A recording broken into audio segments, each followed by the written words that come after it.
মানুষকে যেটা আশা দিচ্ছে সেই আশার থেকে আমরা বিতাড়িত বলতেই বলা চলে। কারণ এরা ভাওতার উপরে ভাওতা।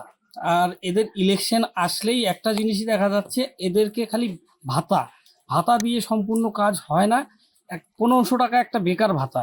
একটা বেকারের প্রয়োজন হচ্ছে একটা চাকরি, সে 50 টাকা পার ডে হাজিরা পাচ্ছে। সে একটা লেবারি করতে গেলেও সেটা 500 টাকা ন্যূনতম পায়।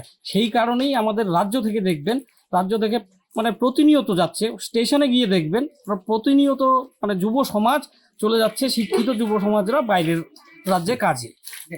করতে পেরেছে এরা কর্মসংস্থান কোনো কিছু তো করতে পারেইনি। তারপর যেটা মূল কথা, দেখবেন আমাদের এই আদিবাসী সমাজগুলো যে চা পাতা বাগানগুলো যে ছিল, চা পাতা ফ্যাক্টরিগুলো যে ছিল, প্রতিনিয়ত আমাদের সেই সব জায়গায় ঘোরার প্রত্যেকটা ফ্যাক্টরি বন্ধ। তাদের মানে কোম্পানির মালিকরা বন্ধ করে চলে গেছে। নিশ্চয়ই রাজ্য সরকারের কোনো হাত আছে এখানে, সেই কারণেই রাজ্য সরকার চলে গেছে। আর ফ্যাক্টরি যেই সবগুলো আছে তাদের বন্ধ করা নিয়ে কাজ। আর বিশেষ করে এই মানে আমাদের রাজ্যে দেখছি, খালি উত্তরবঙ্গে নয়, সবাইকে নেশাগ্রস্ত বানাচ্ছে এই আমাদের রাজ্য সরকার।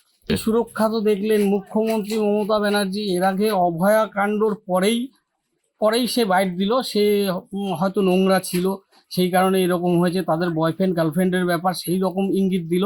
কিন্তু আদৌ তা নয়।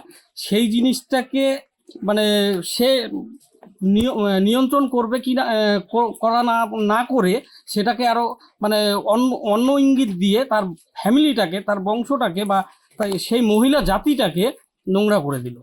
আর সে অথচ তার উপরে সে অ্যামাউন্ট ধার্য করে দিচ্ছে যে কেউ যদি ধর্ষিত হয় তাকে এই অ্যামাউন্ট দেওয়া হবে।